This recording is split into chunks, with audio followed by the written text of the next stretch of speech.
On Hawks, your daily Atlanta Hawks podcast. Part of the Locked On Podcast Network. Your team every day.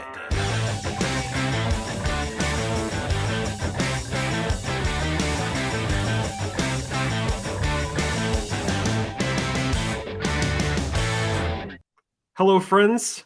Welcome to episode 1184 of the Locked On Hawks podcast. I am your host, Brad Rowland, and joining me, as he has many times, but not for a while, is Ben Ladner. Hello, Ben. How are you? I'm doing well. Thanks for having me. It's good to be back. Welcome back. I appreciate you doing this. And for everyone watching on video, you can now see Ben. As we talked about in the last podcast, we have now launched to where, if not all, most of our episodes will be on YouTube. I was joined by Glenn Willis on Friday, and we talked about all kinds of stuff that's still in the feed right now. And it definitely helps us, even if you're not a huge YouTube watcher. And honestly, I'm not a huge YouTube podcast subscriber. But if you want to help the podcast, please subscribe on YouTube as well. And that really helps us to grow the show. With that out of the way, Ben will be joining me on, I think it's going to be a two-part episode, but this first episode, I should say, will be about the Hawks. Probably talk about some Eastern Conference stuff later on as well. And Ben, you're someone who I always say I trust your opinion, even though you're not necessarily on the Hawks beat anymore. I try my best to not put people in positions where they have to talk about the Hawks in depth that don't watch the Hawks, but I know you watch enough to get by and talk to me. So I do appreciate all of your investment. And, you know, the Hawks are under 500 at the All-Star break. I have to ask you, sort of a way to get into this thing. Did you expect that? Because I know I didn't. I did not. I was probably a little too bullish on the Hawks coming into the year. I think I had them like finishing third in the East or something. That obviously appears like it's not going to happen. Although, you know, things are fluid in the East. You never know, but that seems pretty far-fetched at this point. Yeah, it's under 500. I think there was a reasonable case for like a reasonable world in which that could happen, although the world in which it has happened is not always reasonable or rational or whatever. But there was like you could see how that could happen, right? Young team coming off a conference finals appearance, and you know everyone kind of wants to do a little bit more. They want to be a little bit more involved. We saw that with Cam Reddish, and it ended up, you know, getting him traded to New York. Guys want bigger roles. They want to take the step forward that they feel like they can coming off of the conference finals run. So you could see them taking a step back, at least in the playoffs, if not in the regular season. I sort of looked at it like they would sort of kind of pick up where they left off in the regular season, and then probably take a step back in the playoffs. But I didn't see this kind of ugly start coming for them. You know, even their offense early on in the season was kind of a struggle. Their defense has been a struggle all season. And I think, you know, I wasn't expecting them to have like this elite defense or anything, but the defense has been even worse than I expected. The offense has been probably even a little better than I expected, but just the net kind of gain of that has been, you know, pretty underwhelming. And I think probably not commensurate with the talent level of this roster. I think it's been more just kind of a question of fit, and guys, and injuries, of course, have played a role in it too. But, you know, when healthy, you know, guys not really knowing what their role is, kind of Nate McMillan having to figure that out, guys not being as good as they were last season, guys not being as healthy as they were last season. And all of that has come together to produce just this aggressively underwhelming season. You can imagine how many times I have discussed the like 3-week COVID mania that happened in the middle of the season and how much that affected them. And it did affect them more than most teams. And they got pretty unlucky with when it happened too. Like it hit them right after the league basically decided to give up. And it was like, all right, just sign replacement players now. And the Hawks had to do that the entire way. But even with that caveat, like they've obviously been below what they were expected to do even by you and I, and really even the consensus, which might have been a little bit lower than you and I were. They were still below that at this point. I want to start on the optimistic side, which is the offense.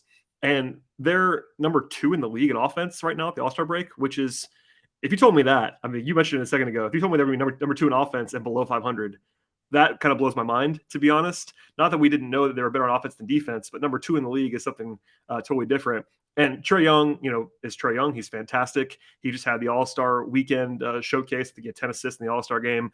I was watching the All-Star game, but I was not exactly dialed in the way that it normally would be. But I'll just say, like, my personal opinion is that Trae Young has been fantastic this season. People are going to, I'm sure, attribute some of this underwhelming stuff nationally to, like, what's wrong with Trae Young? Why is this team that he's the best player on Why are they underachieving? But watching this team every night, he is not the problem and hasn't been the problem. He's the same guy in some respects in terms of weaknesses and strengths. But in my mind, he's been pretty darn good this year. This is just a way to get into this, but I want to ask you, like, is he on your All-NBA radar right now? Because I think locally it's like, oh yeah, he's got a pretty good chance. And nationally, I read this stuff like you do, and not many people are like definitely putting Trae on the All-NBA sort of landscape. So I'm wondering if he's up there for you as someone who follows the whole league. You mean all NBA just in general, like any of the Yeah, three like teams? any of the three teams, not first Oh, team, because yeah, first team yeah. is probably reserved for Steph and maybe Ja Morant, something like that. But yeah, is he in your top 6 guards right now? The way that they break down the voting. I mean, I don't know if this is a hot take. I had him. I did on the podcast I host. We did our mid-season awards whenever. Hi, John, your co-host. John. Yeah, Hi, John. probably like 2-3 weeks ago. I don't know how long ago. I had him first team All NBA at that point. I mean, I think if I you're, love that. although I might have made LeBron a guard and finagled that, which might have Yeah, bumped the him. whole positional stuff. I mean, the thing about DeMar Yeah. DeRozan being an all-star starter at guard, despite not Yeah. playing a single minute at guard this season. I really enjoyed that. But Yeah, it's all about who's eligible. Like, is DeMar a guard? Is LeBron Right. a guard? Is Luka a guard? Like, all these guys, like, who plays where, it doesn't matter. Well, and I remember last year I had Devin Booker as a third team forward, which like Creative. in what world does he play forward? But he was eligible there. So anyway, no, I think Trae, if you're just going off of, if you're sticking to the positional classifications and you're saying it's Steph is obviously first team All NBA, we don't have to discuss him. But if the rest of the candidates are James Harden, Trae Young, Chris Paul, Devin Booker, Zach LaVine, DeMar DeRozan, Ja Morant, I'm not sure he's not the best player out or hasn't been the best player this season out of that group. You could make a case for Ja Morant. You could make a case for Chris Paul.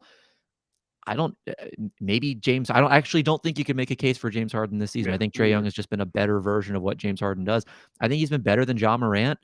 I think he's clearly been better than maybe DeMar DeRozan, but to me, Trae has been the third best offensive player in basketball this year, pretty clearly. And if you want to say that his poor defense drags down his value, which I think it does, if you want to say that drags him down to like a second or third team All NBA level, I think that's completely fair.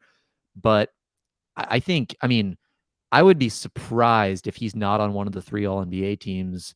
And I, as you know, don't pay a ton of attention to the general discourse about these sorts of things for reasons. You're better off that way, by the way. Yeah, because anytime I do, it just frustrates me. But so I haven't paid as much attention to that. But I think the idea of leaving Trae Young off of any of the All NBA teams is pretty asinine, if I can be so bold as to use that word. I love that. I mean, I think there's really no statistical case, and when you watch it too, I mean, there's just there's no argument to me that there have been 6 better guards in the NBA this year. I totally agree, and I do monitor the discourse more than you do, and I also try to be practical in some respects. Like, if it's me filling out a ballot, which I don't have, and neither do you, unfortunately, at this point in time. Maybe you'll have one eventually, Ben. I'll never have one, but you might. That's have the one. goal. I would certainly have him in my top 6, like, pretty clearly. I might even have him second team. I think I probably wouldn't have him first team because of the team stuff, and I think it does matter in some respects. Like, there's a school of thought argument on how much team success should matter for All NBA, but I do know this, and so do you. Even if someone's not paying attention to this, there are definitely voters that would certainly penalize him for being on a 28 and 30 basketball team right now. 100%. Yeah, we've heard that, especially on All NBA. I feel like that's even treated differently than All Star sometimes too. Like, I've heard people that I think are smart who just really value winning teams on All NBA, which I can kind of see both sides of that. For me, I don't blame Trae for the record. I think he has been the reason they've been winning more so than the reason they've been losing, if that makes sense. Yeah. So well, the thing, yeah, sorry to cut you off, but No. the thing to me is you look at how are the Hawks succeeding and how are they failing? Yep. The reason, to the extent that they are having success, it's because, like you said, they have a top 3 offense. They have one of the best offenses in the NBA, and Trae Young is the reason that they have one of the best offenses in the NBA. So the thing that he brings to the table is translating to them succeeding in those areas. And of course, the things that he doesn't bring to the table, that's part of why they're failing. So you can make that argument too. But I mean, if you really believe that Trae Young is the reason the Hawks are 27th in defense, fine, penalize him for that. I happen to think that they have worse problems than that. And he's just, he's the most noticeable part, but not necessarily the most damaging part of that. But clearly he is the primary and almost exclusive reason that they have a top 3 offense. And, that's like that's what he does. The things that he is good at are the things that the Hawks are good at as a team. Yeah, that's absolutely the case. I want to keep asking about the offense, and then we'll get to the defense eventually. Unfortunately for Hawks fans, the defense is kind of blooming. But first, a word from our sponsors on the show today. By now, I've usually given up on all my resolutions for the New Year's, and not this year, though. I'm sticking to my resolutions to eat right, and that is thanks to Built Bar. Built Bar is fantastic, and honestly, it's not like a real resolution in some respects because I actually enjoy eating Built Bar. Have you tried the Puffs? Because if you haven't, you're missing out on all of the best tasting Built Bars that there are, in my opinion. They have protein-infused marshmallows. They're fluffy, they're marshmallowy, and they're not just a protein bar, they're an actual treat, and they have 100% real chocolate to boot. All Built Bars actually are covered in 100% real chocolate. That is obviously very important for taste purposes, and they are low calorie, high protein. You can replace your candy bars with them. They're even better, and honestly, a lot more nutritious as well. Most Built Bars contain very few calories. They have 4 grams of sugar, only 4 net carbs, and 17 grams of protein. You compare that to a candy bar, it's not even close. And Built Bar is also tasting fantastic between all the new flavors, including white chocolate cookies and cream. They're delicious, and all the new flavors come out all the time. And even if you honestly, if you haven't found a new one just that you like, just net all the classics are still available for you. At Built Bar, they're all about the taste, and the taste is king, but also they're nutritious. If you go to built.com, use the promo code LOCK15, 15% off of your order with Built Bar. That is built.com for promo code LOCKed15 for 15% off your order at built.com. One more time, it's LOCKed15 at built.com. All right, Ben. The offense is clearly, Trae is the number one reason why they're really good, but it's not just him. To be fair to everyone involved, you can't have the number 2 overall offense with one elite player. They have other strengths, to be sure. They have good shooting. They have John Collins, who's one of the best finishers in the league, et cetera, et cetera. But this is sort of an interesting question. It's more of a big picture one, but since you're here, there's this debate that even I was asked on radio this week. This is just one example. They were like, the question was basically, the Hawks are really good on offense, but there's this whole discussion about a second star, whether they have to have a second star in the playoffs, all this stuff. It's not a new argument by any means, but it's kind of an interesting debate to have right now, particularly because the second star thing is focused on offense the majority of the time. It's like, all right, you have to have a second guy. But you look at the stats, and the Hawks are so good on offense, it's like hard to make that argument right now. But do you think that the Hawks can be a perennial contending team without a second quote-unquote star? Because right now they clearly don't have that guy. Even though I'm huge on John Collins, I think he's like a top 40 player in the league, but he isn't a top 20 player in the league, a top 15 player in the league. Do they have to have that guy long term? I'm not even saying throw this year out, but in general, like, see where I'm going with this? It's kind of like chicken and the egg thing. They're already so good on offense, but they could be better if they had that guy. And even I would say, like, there are times on offense when they bog down because teams can throw doubles and even triples at Trae sometimes and get them out of things. So I wonder where you stand on that. Yeah, it's a really fascinating thing because I think there are a lot of kind of levels to it. I think they do need someone to take the pressure off of Trae against those traps and double teams, or just nights that he doesn't have it and you just need some more firepower. I don't think that player needs to be a star. I don't think that needs to be a top 15, 20, or even like top 30 play. Like if the Hawks had Lonzo Ball, then they're good. Like that's the level of player. He'd be a good fit. I mean, there's that whole Marcus Smart thing that people have talked about forever. Marcus Smart, Derek White, you know, like that type of player, the sort of not a 3-and-D guard, but like a playmaking ND guard. That's the type of player. But that doesn't need to be even top 30 player in the NBA. I think to the extent that they need a second star, it's like you need a guy who's an elite defender, because that's obviously the big weakness of this team. We know, based off of years of evidence, and this year in particular, that you can have a great offense with Trae Young on the floor. That's what you need. It would almost be a waste of resources to get another high-level offensive player to put next to Trae Young, because how much higher can that player take you offensively? If you're already elite, I think you run into some diminishing returns if you want to put another, especially a ball-dominant second star offensively next to Trae Young. And part of that is Trae's own limitations as a guy who's not really playing off the ball. He kind of plays one way, and he's really good at that one way, but it does kind of limit the amount of paths that you have to offensive success. Yeah. That said, the path that the Hawks have is clearly a successful one. So I think if the Hawks do need another top 15 player or 20, whatever you want to set the number as, it's a defensive player. They need like an elite defender, not saying that this would happen necessarily, but like a Rudy Gobert type, just an elite defensive player who can anchor your defense, cover up for what Trae doesn't do well, cover up for what the rest of the roster doesn't do well. And sort of in the same way that Trae elevates the team to that high offensive floor, someone who can elevate the team to that high defensive floor, regardless of the surrounding personnel. Those guys are pretty hard to find. So I don't know if the Hawks are, realistically going to be able to get that guy. But to the point of they need another high level offensive player to put next to Trae Young. I mean, I think in theory, like diversifying the offensive structure and approach could, like in theory, that makes sense. I just think the numbers kind of bear out that wouldn't necessarily, that's not what they need really, because they're already so good on offense playing this way.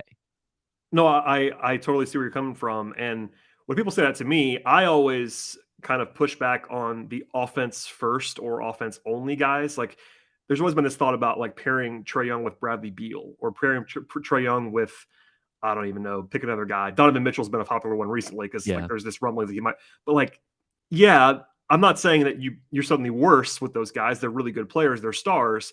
But if it's me, I would not want to pair Trae Young with another small ball dominant guard. That doesn't make any sense to, I mean, who sucks on defense. Yeah, I get the theory of just bringing in the talent and you try to just have the best offense of all time. And I guess that may be a working theory, but like kind of like what you said, they're already so good on offense that maybe they get a little bit better if you bring in Donovan Mitchell or Bradley Beal. But defensively, that might even make you worse than you are right now, and you're already bad. So it's for me, it's the guys that like your Jaylen Brown types. Not that he's a great defender, but he's a guy who can play defense and be your number two on offense. That's the kind of player I'd be looking for. Of course, everyone's looking for Jaylen Brown. That's not a revolutionary thought. But every time I get asked about one of those small guards or one of those offense first players, like for a while there was Karl Anthony Towns. And it was like, okay, this cat, he's a better defender than some of those guys that we just talked about, but he's still a limited defensive player. And yeah, it would be one heck of an offense with Trae Young and Karl Anthony Towns, but can you stop anybody? I don't know the answer to that. And you talked about Rudy Gobert. Clint Capella was not Rudy Gobert last season, but he was like 5%, 10% worse. He had the best year of his career. And even with Clint Capella being legitimately an all defensive candidate in my mind, like he was a top probably 6-7 defender in basketball last season. Mm-hmm. They were still like 17th in defense for the full year. Like, and he was that good on defense. And it's because he was doing anything he could do, but on the perimeter. And again, it's not just Trae. I want to stress, and I know you agree with me on this. It's not just Trae. Point guard defense, he's bad. He is a negative. No one's saying otherwise. But in my mind, he can be the same way he is now defensively, and you can build an adequate defense, but you can't have huge weaknesses elsewhere. And the Hawks have been playing too many guys this season who are negatives elsewhere, whether it be Bogdanovich, who struggled pretty badly defensively in my mind this year, whether it's Gallinari, who is quite flammable defensively at this point. And even behind Trae, when he's off the floor, like Lou Williams is obviously really bad on defense. Yeah, there are lineups around him. Like if you put Kevin Huerter, DeAndre Hunter, John Collins, and Clint Capella around Trae Young, you can play defense with that group. But that's kind of your only group that you can play around him and play well defensively. So I don't know. I mean, it's just this double-edged sword. But I think we're kind of on the same page. Like the offense is not the problem. That speaks for itself in the numbers and working on the margins, because, the logical question after this season, if you assume it's going to be this kind of disappointing campaign where maybe they make the playoffs, but they lose in the first round, it's like, all right, what now? Because the same team is under contract for next season. They could run it back if they wanted to. It's just kind of hard to do that when you've just had this 500-ish kind of season. And of course, the question everybody asks me on radio, whatever, is like, what do they do now? And it's like, all right, well, I'm not in charge of transactions. I can't tell you exactly what they're going to do. But I will say, and I have said, it will surprise me if they run it back. Like, I think they're going to move on from somebody, whether it be Bogdanovich, Gallo's kind of the obvious one, maybe even Capella, because they have Kongwu kind of ready to go in that role. They have some stuff they can do. But I think we agree. It's the defense, and the defense. Yeah. Yeah, to me, the Gallinari is someone they probably should have looked, and maybe they did, and they just couldn't get a deal done. They kind of looked, I think. Yeah, someone they should have looked to move at the deadline. The framework I was thinking of was like Gallinari for Gary Harris, plus Gallinari plus whatever you need to add for the Magic. There was a Goran Dragic rumor out there where Toronto was asking for Gallo for Dragic, and I think the Hawks said no. I think that's probably the right move to say no to that. I agree, but it's like that's kind of a similar thought process. And Yeah. Nate McMillan is also the domino here. He's not personnel in charge, like he's the head coach, and they've kind of run their offense through Gallo a lot in second unit. I think he kind of likes that. But as much as I do value Gallo's offense defensively, it is what it is at this point. Yeah, and the other thing, going back to the general question, I think the way to think of it is, let's say you do add a second Bradley Beal or something. Like, what shots is Bradley Beal creating that Trae Young does not already create?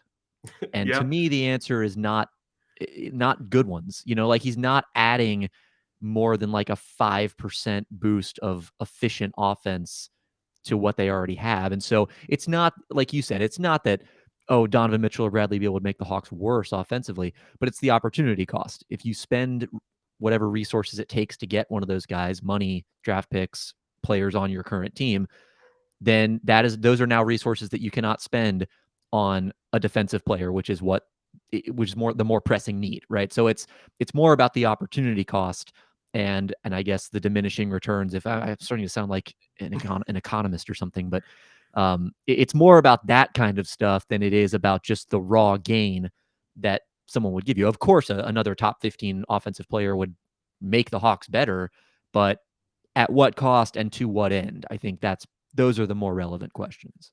Yeah, and if you're the Hawks, I've long sort of, defended the Atlanta market. I think it's a bigger market. People realize that it is. It's a major city. But if you're the Hawks, you probably only get one chance at one of those all-in kind of trades. Mm-hmm. Like, this is not a situation where you can make that move and then the next time it comes around, like, you're not the Lakers. Like, every 3 years, you're not going to have this opportunity presented to you where a guy wants to come to your team. Like, you probably only have one of these. You can't screw up every possible decision and still get LeBron James. It's exactly what I was kind of referring to there. But yes, it is what it is. But I think that's probably that's a prudent discussion. All right, before we get to my last little topic on the Hawks here, a word from our sponsors on the show today. Football is over for this year, which is unfortunate, of course, but basketball is in full steam for both pro and college hoops. From all the latest odds, totals, player performance props, and where the next coach might be headed, BetOnline.net is the number one spot for all of your sports betting needs. BetOnline remains the best spot for all of the sports scores, the podcasts, and the news this season. It's not just basketball either, even if we love basketball in this space. BetOnline is also your source for hockey and boxing and soccer, and auto racing, UFC, baseball when it happens, et cetera, all the way up to the Olympic coverage that's been happening in the last couple of weeks. Head to the website right now, BetOnline, or use a mobile device to learn more about the trends and all of the action this season. One more time, check out betonline.net. BetOnline, where the game starts. All right, Ben. I want to ask you kind of the rest of the season question that is very obviously lingering out there. The Hawks are currently in a tie for ninth during the All-Star break with the Hornets. They're, I guess, a game behind in the loss column. Sorry, they're a game ahead of the loss column of Charlotte. Charlotte's played 2 more games than Atlanta is. But, the percentages are what they are. I've sort of rolled them out for people. The chances for the Hawks to get in the top 6 are sub 5% in the projections at this point. And not only because they have to win a bunch of games, but because they have to have 4 teams go behind them. That's the toughest thing about this. Like, they're only, quote unquote, 5 games behind the 6th spot, but there are 4 teams ahead of them for that spot. That's what makes it hard. So I have to ask you, like, we know right now, and there's some uncertainty with John Collins as we speak. Like, he's had this injury. He missed the last 3 games. We don't have an update on him, so kind of bake that in, I guess, a little bit. But what are you expecting from the Hawks? Not necessarily a record, but like, can they make a run at the 8 seed? They're 2.5 games behind Brooklyn. That's kind of what I'm targeting. I think it's kind of as high as you can realistically project the Hawks to get to. It might be the 8 seed, and maybe that depends on what Kevin Durant's status is. But what do you see the rest of the year from the Hawks? Yeah, well, you mentioned one of the big variables with Brooklyn and Durant and Kyrie, and not to mention Ben Simmons, who is now on the Brooklyn Nets. And might play pretty soon, I guess. I'm assuming. Yeah, maybe we don't know. But that integration process, and because the thing, like, Ben Simmons is probably coming back before Kevin Durant, although who knows? But like, they might hold him out until Durant plays. That's a popular notion that maybe they hold him out until Durant comes back. Yeah, that would certainly maybe help them avoid the issue that I was going to describe, which is they're going to have to integrate Simmons, and then they're going to have to integrate Durant back into that mix, into which Simmons is already trying to get familiar, which just puts a lot of moving parts into a team that's already pretty unstable as is. Even with Durant, he obviously helped stabilize them a lot, but even with him in the lineup, they were still kind of, you don't necessarily know what you're getting from the Nets on a nightly basis. The other variable, I think, is Toronto, who currently has the 7 seed at 32-25. I just worry that they're going to, we'll talk more about this in part 2, I'm sure, as we get to the rest of Yeah. the East, but I just wonder if they're going to kind of break down as the season goes on. I like Playing the 7 Thad guys Young. every night. Yeah, they can play Yeah. Thad Young now, so he gives them a little bit more depth, but he's not Pascal Siakam in the sense that you can play him at the 3 or the 5. He kind of gives you like, Nick Nurse is a mad scientist, so he'll play him all over the place, but he doesn't have quite as much positional versatility. And so it's not like just a wild card that you're bringing off the bench, like an at-large player. You can just plug him in anywhere. He's more of a position-specific type of guy. So he's not expanding their depth in quite the way that, maybe a more versatile option could. And I like that Young in Toronto, but I still think that their rotation is pretty tight down the rest of the season, and they've already played some of their best players a million minutes. I think like 4 out of the top 6 leaders In the in minutes league. per game Yeah. It's are on crazy. Toronto. And so do they break down and fall in the standings a little bit? Does all of that wear and tear maybe contribute to, hopefully not, but one of their key players suffering an injury that they might not have suffered if they'd been more well rested? I'm not enough of a medical expert to speculate on that accurately, but like we have seen that kind of wear and tear contribute to some long-term injuries or just guys getting tired. Like Scotty Barnes is a rookie. And he's playing all these minutes. Is he going to hit a rookie wall and all of a sudden one of your most productive players goes from, being this great rotation player to a guy who isn't so productive? So they're a question mark to me. I think they've obviously been better than the Hawks this year, and I think they are probably better than the Hawks in a vacuum, but could that wear and tear contribute to some decline for them and maybe give the Hawks more of an avenue? The flip side of that is a team like Boston, who I think got a lot better at the trade deadline, added to their depth, and is now hitting their stride and is on this upward trajectory where they could create even more separation between them and the Hawks. And so even if, Atlanta gets up and makes a run here, is there just too much of a barrier at that 6 seed? Is Boston too much of too high above where the Hawks could end up for them to get into that top 6 and avoid the play-in altogether? So I agree. I think 8 seed is probably the goal. If you can get up to 7 and host that play-in game, I think that's ideal. That's on the table, but I think right now it's kind of just like get a play-in spot, hopefully not the 10 seed, Yeah. and just win games. Like I don't think this team is good enough to be like we're above the play-in or something. No, This is a play-in team right now. Yeah, I think that if you were the Hawks, and they've been saying this, Nate McMillan on down, they've been saying our goal is to get in the top 6, and that's what they should say.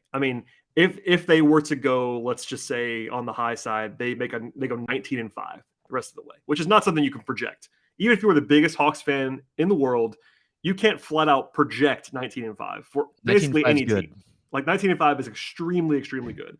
Now, the Hawks do have a pretty favorable schedule. It's like 5 or 6 easiest in the league, depending on the take-a-thon projections, whatever you want to say. So that's part of it. But let's just say they go 19-5, which again is a 95th percentile outcome for the rest of the season.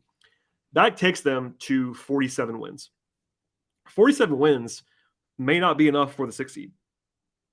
Like Boston, if Boston goes 13-9, they have 47 wins. And Boston is probably a 13-9 or better team right now on paper. So like that's just to illustrate how much of a climb they have. And then that doesn't even factor in maybe Toronto stays hot. Maybe Brooklyn gets right and goes on a winning streak. Whatever you want to say, having both the deficit and the teams in front of you makes it hard. And I'm not going to make you project how many wins the Hawks will have the rest of the season in their last 24 games. But I think, they're even with Charlotte right now. I would say I would project the Hawks to finish ahead of the Hornets. I think the Hawks are better than the Hornets. I think that they're starting even with them, which is crucial. So for me, the single most likely spot for the Hawks to land, if you just use your math brain, is 9th, because they're currently 2.5 games behind Brooklyn. And that's even if you think the Hawks are better than the Nets right now. And because, by the way, without Kevin Durant, the Hawks are better than the Nets. But we don't know when Kevin Durant's coming back. They've been terrible without Kevin Durant. Like that's worth saying. Like if he's still out for another 3-4 weeks, they might be ahead of the Nets by the time he comes back. That's in play, which is why I'm saying maybe the 8 seed is the more attainable one. I'm kind of with you on Toronto, but also Toronto beat the Hawks twice already. Now Yeah. they're 2-0, so it's not like you couldn't even the season series, and tiebreaker stuff comes into play there. But less margin for error, and it's 4.5 games. But maybe I might think that the Hawks finish with a better record the rest of the way than the Raptors do, just because of what you said about the minutes load. But are they going to finish 5 games better than the Raptors the rest of the season? That's not as likely. Let's just say. Yeah. So yeah, I mean, I still think I would probably have the Hawks finishing something like 500, maybe something like 42-40 would be where I'd have them, like 14-10 the rest of the way, get to 42-40. That's, by the way, much better than they've been so far. That doesn't sound very overwhelmingly positive, but 14-10 would be a large step up for what they've played so far. So like something like 42, 43 wins is pretty realistic in my mind, but that probably takes you to maybe the 8 seed, probably the 9 seed. Yeah, I was going to say 42 as well. I think that's probably the target number. And even that, I mean, we're talking about getting a top 6 seed as being somewhat unrealistic. I think coming into the year, if you would ask the Hawks for their expectations, they would have said Top home 4. court advantage, you Yeah. know? And so the goalposts are being kind of lower, or the bar is being lowered, the goalposts are being moved, whatever. And that's what happens. I mean, it's very simple, and not to cut you off, but this is the price you pay for having a bad start. Like, even if I believe, and I really do think the Hawks are still pretty much the team that I thought they were going to be coming into the season in terms of what I would expect moving forward, you can't just wave away 28-30. Like, it matters. The slow start matters, and that's unfortunate. And yeah, you might give them a small mulligan for the 3-week COVID period, but even if you were to remove that from the equation, they're still below where they should be in my mind. So that's the price you pay. I mean, and there's this narrative from last year where, like, yeah, they had this great run post All-Star break. And I've said this before on the show. I'm going to repeat myself, but last year's break was in the dead middle of the season. This year's break is 70% through the season. So even if they go on a run right now, like we just talked about 19-5, that's a crazy run. And it gets them to, like, basically their over-under for the preseason, 47 wins. Yeah. Yeah. Well, and I think another consequence of the Derek White trade here is not only that I like that trade a lot for Boston, and not only do I think that the Hawks could have really used Derek White, but it's because he goes, if from a Hawks perspective, because he doesn't go to the Hawks, not only did the Hawks sort of miss out on potentially a really high-level impact player, but that high-level impact player went to a team that is sort of in direct or was at the time in direct competition with the Hawks for that general playoff range, and now might have even put themselves above and created the separation between themselves and the Hawks that Derek White could have helped the Hawks make up. You know what I mean? So it kind of cuts both ways for the Hawks there. Like, not only are they missing out on his production, but a team that the Hawks really didn't want to have that production now gets it. And so it kind of makes the incline on the mountain they're climbing all the more, all the more high. Absolutely. And I try to stress that it's not me being pessimistic because, like I said, I think the Hawks are going to be better the rest of the way than they've been so far.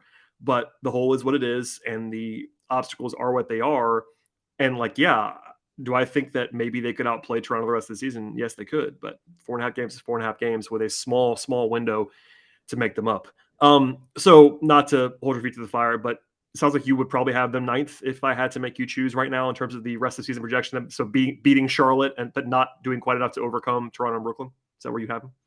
Yeah, I may be a little lower on Brooklyn than even you are. I mean, like you said, they've been bad. It's all about when Durant comes back. I mean, I swear to you, like, if you told me he was out for a month, I would give the Hawks maybe even the edge, despite a 2.5 game. And that's not a small thing. Being 2.5 games back with 24 to play is a big deal. Yeah. But they've been so bad without Durant that I would probably have the Hawks ahead. But if Durant plays in 2 weeks, they were, if you go back this far, they have been good anytime Kevin Durant has been playing for 2 years, basically.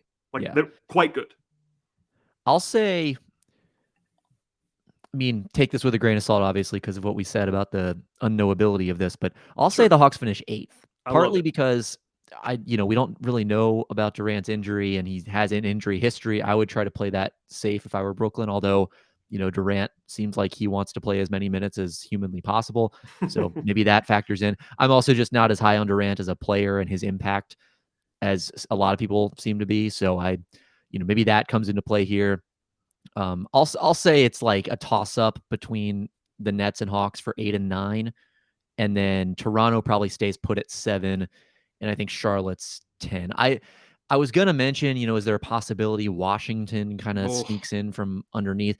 I think they're just so bad right now, and the Knicks are bad. The Pacers, yeah. Detroit, Orlando, It's obviously. kind of weird how like little I care about those teams because they're not that. Yeah, Honestly, the Hawks are closer to the Wizards than they are to the Nets, and they're closer. Like that's where yeah. that's where the Hawks are actually closer to the Knicks in the standings than they are to the Raptors. And yet But it feels like they're so far well, apart. that's what I'm saying. Like I don't worry. I mean, maybe I'm gonna jinx them here. I don't worry about, especially the Knicks. The Knicks, I think, are kind of DOA. The Wizards are only a game behind the Hawks, but there's just nothing on that team that I could look at and be like, Yeah. yeah, they're gonna catch the Hawks. I just don't see it at all. I mean, they had a great start to the season that kind of surprised everyone, and I'd never believed it, but it happened. I mean, they won the games, but I just don't see them doing much. Yeah, I mean, their best player is out for the season, and their star, like, free agent acquisition got traded to the Mavs. And is Porzingis going to play? I mean, I And don't know if we don't he's know. going to play. Does We'll it see. matter if he plays? I I mean, mean, I think he's still a pretty good basketball player, but like impact wise, I on don't think that he's gonna. team, Yeah, I don't think he's gonna change their know? fortunes a ton. Yeah. So no, I'm with you. So yeah, I think that we're kind of in the same place here. Like if Durant was playing today, I would definitely not see the Hawks passing the Nets. But if he's out for a while, I could totally see that. And listen, I do think that there is a non-zero real chance that the Hawks do go like 18 and 6 the rest of the way. I wouldn't project that. But we've seen this group get hot like that before. And that's probably a little bit more like, especially locally, you can imagine this, Ben. There's been a lot of references to that. Well, this team has done this before, so they're it's true. They did do it before, but it can also be a crutch because if you're just watching this year's team, there isn't a whole lot to tell you that's coming, to be honest with you. It's just the memory, and I get this. There's the memory of that last year run with this same core, the same cast of characters. So it's possible, but in terms of like percentage chance that they win it, that they go 18 and 6, it's not very high in my mind. So we'll see. Yeah, no, I'm with you, and yeah, it comes down to health too. I mean, that's Yeah. kind of the unspoken thing of this is just DeAndre Hunter missed a lot of time early in the season.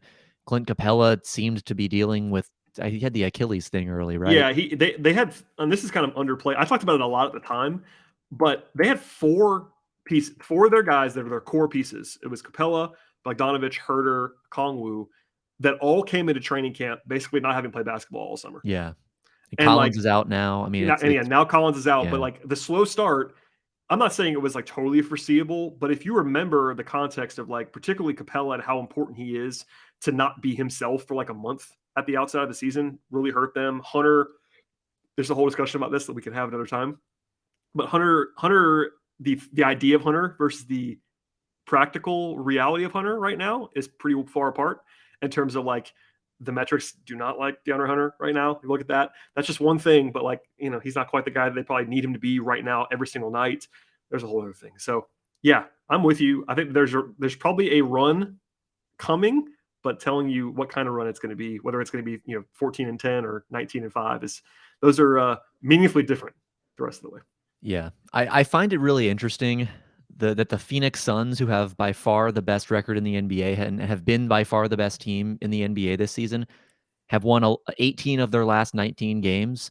They And the lost the one Hawks. loss is to the under 500 Hawks. I mean, I like was that there. kind of tells you all you need to know about this year's Hawks team. Yeah, I mean, and honestly, it didn't feel fluky. They just played well. No, they played. I watched that game. They played well. It was a national game. It's a home game. Good crowd. They just played well, and it was like you look around, like, yeah, this is a game the Hawks should do. They should play this way more. And then within a week of that, they're losing at home to the Spurs by like 20. Yeah. And it's like that's a real. I know in the last 2 weeks, people are listening to this podcast are rolling their eyes. I've kind of probably gone too far on this, but that is a game that I cannot believe they lost, and in the way that they lost it. And I'm not someone who dwells on these single results very often, but to come out after all of this, you make this huge run in the standings, you won a bunch of games in a row, you're playing an undermanned Spurs team, post-deadline, no Derek White, etc., and you're down like 25 in the first half. It's like, how? Why are you? This is a microcosm of the Hawks season. Anyway. Yeah, says it all. It does. Well, Ben, that's enough on this particular episode. We're going to bring you back for part 2 / later in the week. But before we do that, please plug yourself. You have a podcast that we referenced earlier. You do written content as well. That is fantastic. So where people find your stuff. I know you don't tweet very often, but your Twitter handle's on the screen on YouTube. I'll tell you that right now. So there you go. You've given away the secret there. You've told people how they can find me. Well, real quick before I get into that, I did want to mention one thing that I found really interesting. I don't know what to make of this. I think it's really interesting. Love it. Okay, so Trae Young has a 39.5% usage rate, right? The Wait, second highest 39.5? That's obscenely high.